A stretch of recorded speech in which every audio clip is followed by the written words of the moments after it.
ఈరోజు దేవుని వాక్యము, ప్రాకారము లేక పాడైన పురము ఎంతో తన మనస్సును అణుచుకొనలేనివాడును అంతే.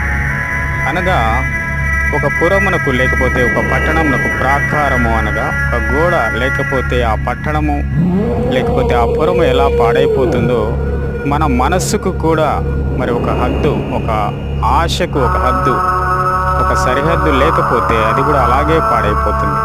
అందుకనే మన జీవితంలో కొన్నిసార్లు పొరపాట్లు, మరి ఆశలు కలిగి వాళ్ళకున్నది మనకు లేదని ఎన్నో అప్పులు మనం స్వతహాగా చేసుకుని ఎంతో బాధపడుతూ ఉంటాం. కాబట్టి ఒక సరిహద్దు అనేటువంటిది మన మనస్సుకు ఉండాలి. ఆ ప్రాకారానికి, ఆ పట్టణానికి, ఆ పురమునకు సరిహద్దు అనే గోడ లేనప్పుడు ఎలా అయితే పాడైపోతుందో మన మనస్సుకు కూడా ఒక హద్దు లేకపోతే అలాగే పాడైపోయి పతన స్థితికి చేరే వారంగా ఉంటాం. కాబట్టి దేవుడు మనతో చెప్పిన ప్రతి మాటని మనం నెరవేర్చు